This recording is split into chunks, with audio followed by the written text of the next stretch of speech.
G'day guys. Where the bloody hell have you been, they ask. So where the bloody hell are you? Welcome back to another episode, Searching for Adventure. Marcus here, and thought I would do a bit of an update on the channel. It has been a while since I've posted a video. So my last few videos were of my new great Aussie Caravan. If you have been watching the channel, the build, and also the Ram 1500 that I purchased. I did get a lot of new subscribers during that time, so thank you for everyone that has subscribed. And look, if you are new here and you are into caravanning, touring and four-wheel driving, consider subscribing. About to hit 5,000 subscribers, so that's quite exciting. And that's been about 5 years since I posted my first video, and I think I'm up to almost 100 videos. Anyway, let's get straight into the episode. So do I still have my great Aussie Caravan? Simple answer is no. So pretty disappointing. Again, if you've been watching the channel, you would have seen all my videos of the Caravan build down there in Melbourne. I bought the van, towed it back up here to Queensland, did a rig rundown video, and I never even got to take it away for a first trip. So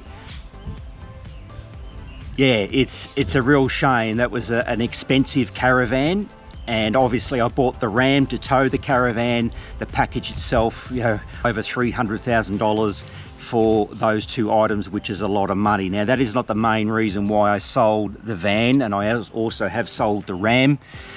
Basically, I had a bit of a health concern. I had a bit of an issue with my heart and had to have a little procedure done. Nothing dramatic, I'm all fine, but I was advised to take things a little easier. So with that advice, I decided that I really had to go and sell the big heavy Ram and the heavy van. Pretty disappointed that I didn't get to do trips in the van and show all you guys the caravan itself. It was an unbelievable van. Great Aussie were fantastic.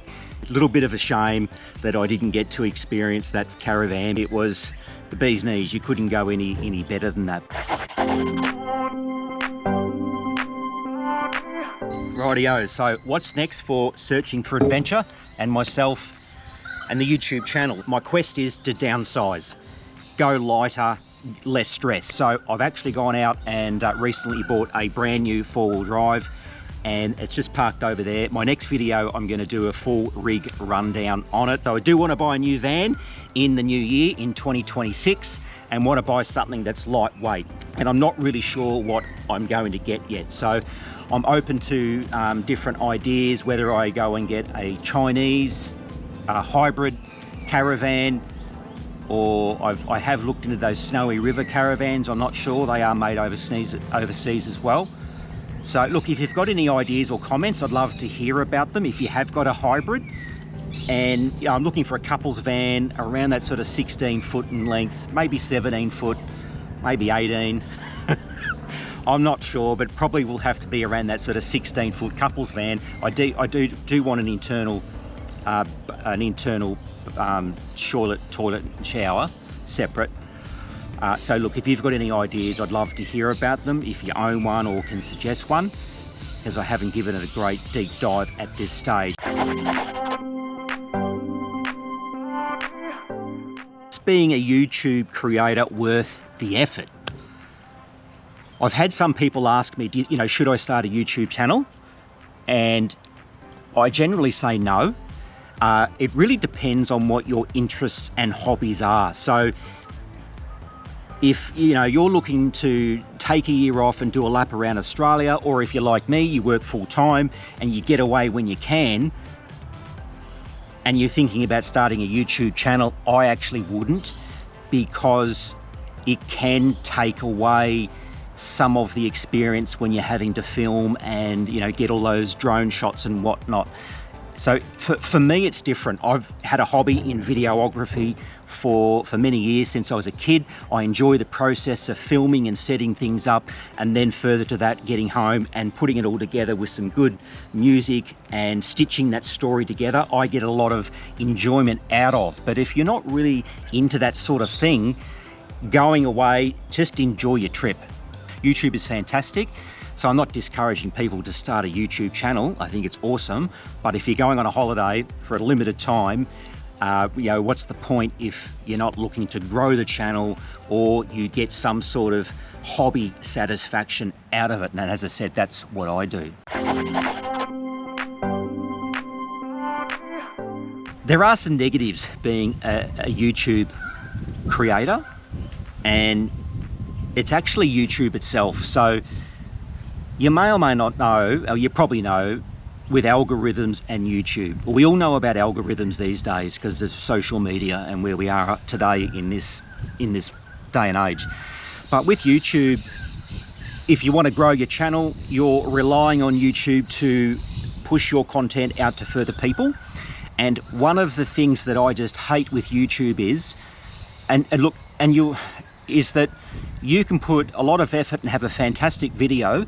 And I come across this from time to time with other creators that I come across, and they've got an unbelievable video. They've got great videography, awesome sound, good transitions. It's catchy. It doesn't go on and on and on, and they're getting no views. Now, to get subscribers, it's very, very, very difficult. And just to give you some idea, and this is across pretty much all YouTube channels, 10% of people that watch that are subscribed, up to 90% are not subscribed. So that's why you always hear YouTube creators go, you know, make sure you hit subscribe, share, like, all those sorts of things. And it's to create interaction, and obviously more interaction with YouTube then encourages YouTube to promote your video further to other people. It'll send your thumbnail out to more people. So it's the part I don't like, where you've got to constantly remind people that, like I have done a couple of times already, you know, appreciate you subscribing. If you haven't, hit subscribe. I don't like that part of it. And also too, you've got to be sort of prolific on other social media platforms. And that I don't like either, because you've got to kind of, you've got to saturate everything. You've got to go onto Instagram, and you've got to go onto Facebook, and you've got to just throw all this content out there. You feel like you're sort of throwing it down people's throats. And if you don't do that, your channel doesn't grow.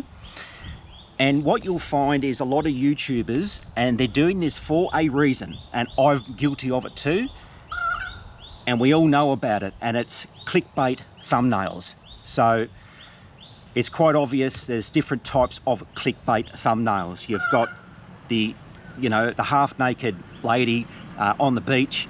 But then of course you've got your negative thumbnails, the ones that draw your attention in, like, you have to watch this video to find out, you know, they've got their hands on their head and they're like, oh my God, you won't believe what happened in camp. And you'll find a lot of people that are successful with lots of subscribers go and have a look at their thumbnails.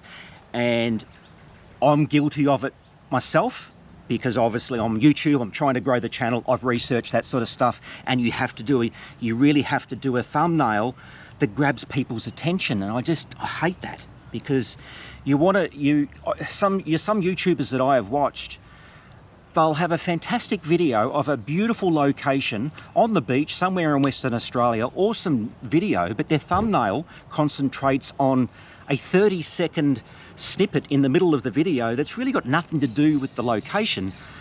I understand why they're doing it, because people go, I want to see what happens. It's usually the hands on the head, you know, the world's coming to an end, and you click on it and you're wondering where this thing is, and of course it's not there. Well, it is there, but it's just such a small part of the video. So, you know, I wish you could just write Simpson Desert Part 1, Simpson Desert Part 2, and just have a picture of the deserts. I bloody hate it. I hate it. And I've actually desubscribed from a couple of big channels because, look, one channel, I don't really want to mention their name, but look, they're a great couple. They're full-time on YouTube. I don't know them.